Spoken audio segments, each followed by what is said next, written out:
آپ انقلاب لانا چاہیں اور یہ سمجھیں کہ یہ پرامن طور سے ہوگا تو یہ یعنی محال بات ہے۔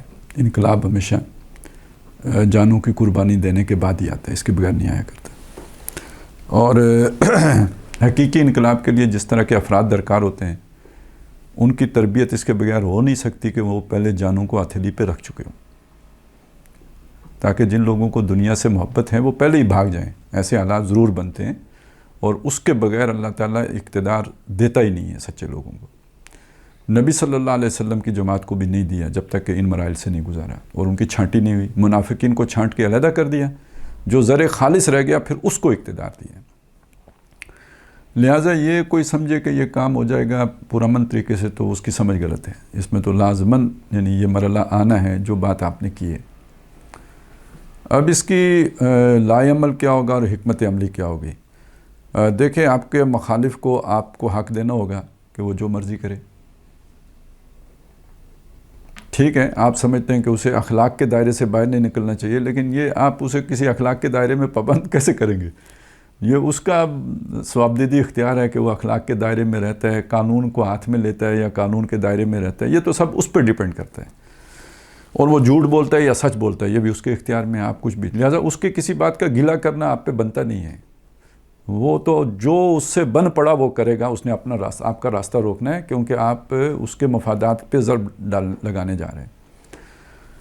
جب وہ یہ بات ہے تو پھر ظاہر ہے جو یہ لوگ کسی اصول کے پیروکار تو ہوتے نہیں ہیں، پھر ہر طریقہ اختیار کرتے ہیں، ظلم کا بھی کرتے ہیں اور جھوٹ کا بھی کرتے ہیں، تو پروپیگنڈا بھی ہوگا اور ظلم بھی ہوگا، دونوں باتیں ہوں گی۔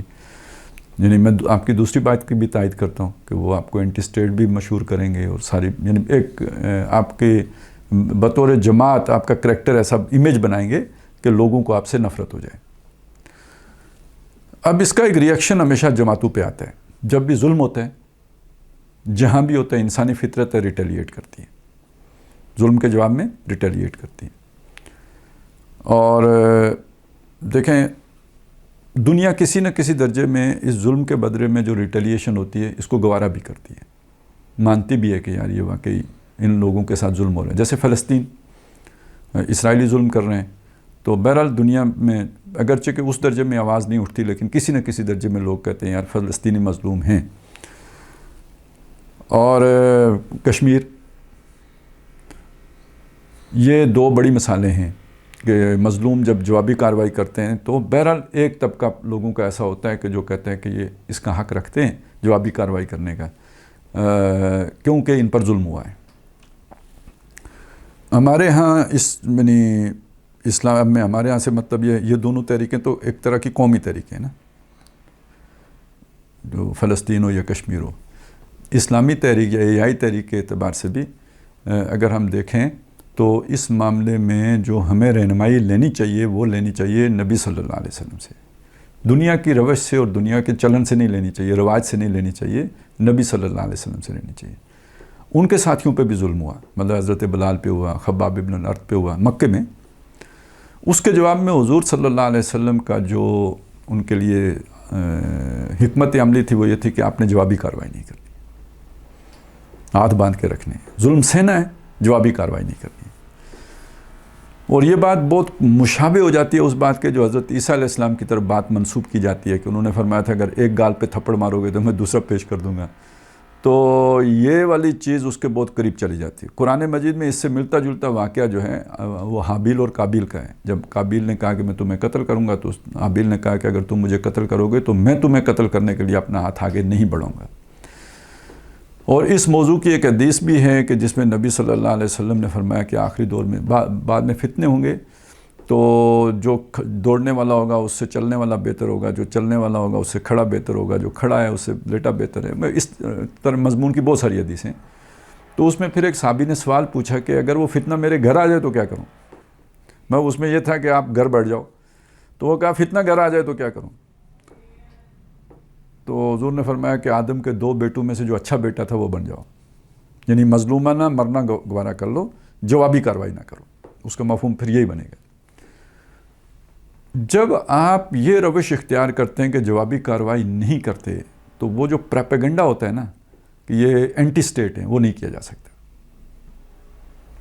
آپ اس چیز کو سمجھ لیں کہ آپ کو اینٹی اسٹیٹ ڈکلیئر کرنے کے لیے یا پروپیگنڈے کا جواز پیدا کرنے کے لیے آپ سے کو مجبور کیا جاتا ہے کچھ نہ کچھ ایسا کرنے پر کہ ریاست کہہ سکے کہ دیکھیے انہوں نے یہ کیا، انہوں نے یہ کیا، انہوں نے اس طرح، اس لیے یہ اینٹی اسٹیٹ ہے۔ تو یہ ایک چال ہوتی ہے جو ہر دور میں دشمن چلتا آیا ہے کہ ظلم کرو، اس ظلم کے بدلے میں ریئیکشن ہوگا، ریئیکشن میں جب وہ اپنا کوئی جزا فضا کریں، چیخیں چلائیں، کوئی دھماکہ کریں، کچھ کریں، کسی کو چھری ماریں، کسی کو پتھر ماریں، تو کہو کہ بھئی یہ اینٹی اسٹیٹ ہیں، غدار ہیں اور فلانا ہے اور یہ ہے۔ اس سے عوام کو کنفیوز کر لو، عوام کی ہمدردیاں حاصل کر لو اور ان کا بیج ہی مٹا دو، بالکل ہی مٹا دو۔ یہ سیاسی جماعتوں کے ساتھ بھی ہوتا ہے۔ پیپلز پارٹی کو جب فوج ختم کرنا چاہتی تھی ضیاء الحق کے دور میں، تو ان کے اندر سے ایک ریئیکشنری گروپ پیدا کیا ذوالفقار، پھر اسے فیسیلیٹیٹ کیا، پھر انہوں نے جہاز اغوا کیا، پھر اس جہاز کا خوب ڈنڈورا پیٹا گیا کہ جہاز اغوا ہو گیا، ذوالفقار نے اغوا کیا، بھٹو کے بیٹے نے اغوا کیا۔ جب یہ چیز میچور ہو گئی تو پھر اب جو سیاسی کارکن بھی ملتا تھا نا، اس کو پکڑ کے ذوالفقار کے ٹیگ لگا کے اندر کر دیتے تھے۔ تو یہ ایک طریقہ ہوتا ہے۔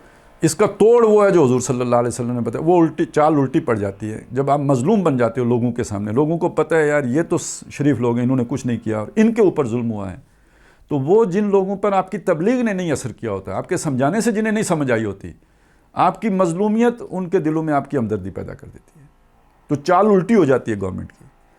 تو یہ ہمارے سامنے یہ پوری چیز پہلے سے وہ پوری اسٹریٹجی موجود ہے، یعنی اس کو ہم سمجھتے ہیں کہ یہ ہونا ہے اور اس کی جوابی اسٹریٹجی بھی ہمارے سامنے ہے۔ تو اس معاملے میں الحمدللہ ہمارا ویژن بہت کلیئر ہے کہ جب ایسا ہوگا تو آپ نے پرامن رہتے ہوئے ثابت قدم رہنا ہے۔ دو باتیں، پرامن رہنا ہے اور ثابت قدم۔ پرامن رہنے کا ایک طریقہ یہ ہوتا ہے کہ بھائی بھاگ جاؤ، پرامن ہے نا، ختم جی میری کہانی ختم، بلکہ اٹھا کے جب لے جاتے ہیں اکثر تو تھانے میں وہ ان کی طرف سے آتا ہے جی آپ تو مطلب وہ تو ایک دم آپ کے بھائی بن جاتے ہیں، مجبوری ہے کیا کریں، آپ کو لانا ہی تھا، لے آئے۔ پھر اس کے بعد وہ کوشش یہ کرتے ہیں کہ آپ کو ہم چھوڑ دیں، لیکن آپ کو یہاں دستخط کرنے پڑیں گے۔ مطلب وہ آپ کے ساتھ اچھا برتاؤ کرتے ہیں، کوئی عزت دیتے ہیں، لیکن وہ دستخط کر دیں بس آپ جائیں، ہمارا تو آپ سے کوئی وہ نہیں ہے۔ وہ دستخط کیا ہوتے ہیں اصل میں؟ وہ ایک طرح کا ایفیڈیوٹ ہوتا ہے، ایک آپ حلف نامہ دیتے ہیں کہ میں آج کے بعد اس کام سے توبہ کرتا ہوں، آئندہ یہ کام پھر نہیں کروں گا۔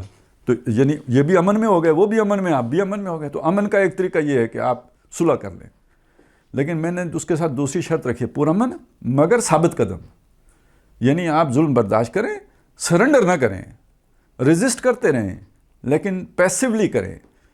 تو یہ ایک اس کی اسٹریٹجی ہے جو ہمیں سیرت سے سمجھ میں آتی ہے، اور یہ سمجھتے ہیں ہم کہ وہاں بھی کامیاب ہوئی تھی، اب بھی اگر کی جائے تو کامیاب ہوگی۔